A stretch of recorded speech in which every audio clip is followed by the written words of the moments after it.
here is a panel door that was that's the separation between the kitchen and what's called a butler's room or butler's pantry. It's actually behind the kitchen. And at some point in the early 70s, the homeowners with their family, as the kids got older, they wanted to make a spare bedroom for one of the sons in the back of the house. So anyway, it's a big old oak door. There's 15 panels in it, and it was originally glass, of course. And so at some point he decided he was going to butternut the entire house, which is pretty much just the original finish in shellac, stripped down, and he went through all that work to do the whole house to date it to 1970. So fantastic. So here I am going back to 1927, or doing my best. But so you want to get that blade in there. A putty knife would probably be a little bit soft. 1-inch scraper would probably be a little more durable. I had a 5-in-1 tool. It worked all the same. And that butternut stuff really kind of sealed it in there. So that's what you hear, that crackling sound when I'm bending it. It's not really the wood cracking. It's whatever that junk finish he put on sort of sealed that wood in there. I mean, he didn't even wipe it. It just pretty much brushed on. So it's, obviously, even though it's oak, you kind of want to be careful with these pieces, especially the first one. You see how as it's going to be coming out, it's not really going to be moving from left to right, but rather, coming outward. At least the first one. That's that first important one. It's just the way it's beveled. But I'm getting these out because, when I finish this, I don't want to destroy the contour of the outside, which is pretty much flush with the rest of the door frame. And so I just kind of tap a little bit here and there, and tap right there. There's a little nail on the center of each vertical piece, and then once that's loosened up, just pop it out, and that's that. As I get to the middle and lower portion of the door, I'll just flip it upside down, because who wants to really work lower when you can work at eye level? So this is a carbide blade. It takes a standard 2.5-inch carbide scraper blade. The handles, I like the hide.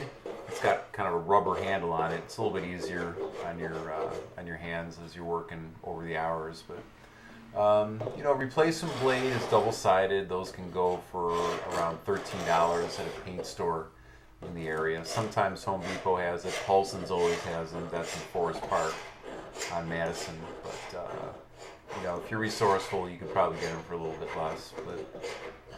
But they last a lot longer than regular blades, and that's why I love to. Nothing beats a good sharp blade. It just makes the job easier.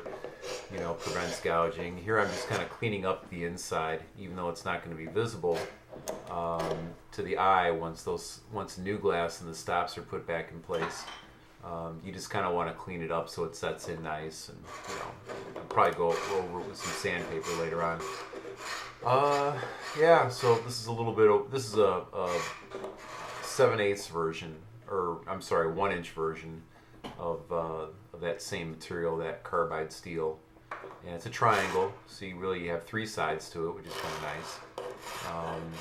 So in a sense, you see those wood shavings coming off. It's almost like I'm sort of planing it, and taking a little bit of the wood off too. But this is not a substitution for sanding. Obviously, you want to get it down on horses, horizontal, and go to town with a probably a machine 1/4-inch palm sander, 1/4-inch sheet. So it's a good piece of wood. Sometimes you'll have a pine door, and those stops. The stops are the little pieces that are holding the panels in place. But the pine can often be really, really, really weak. It's a soft wood, and even though these are fragile as they are, the pine ones you're even more precarious when you're trying to pry those out. But here it kind of takes 2 tools to get it out. The first piece is always the hardest, so.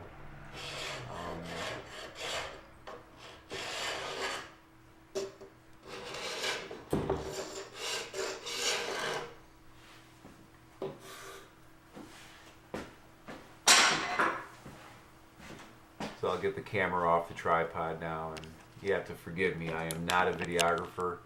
I don't have much focus with this DSLR still camera, which has obviously amazing video qualities to it, but it's just really hard to see what's in focus sometimes when you move it a few inches in each direction, but whatever. So you'll get the idea. There's some pretty good sharp close-ups here.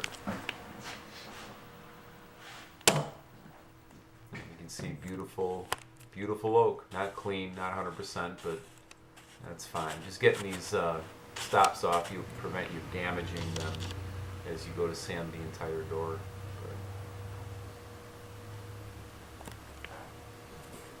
So yeah, it's gonna look real pretty when that's all cleaned up and perfect.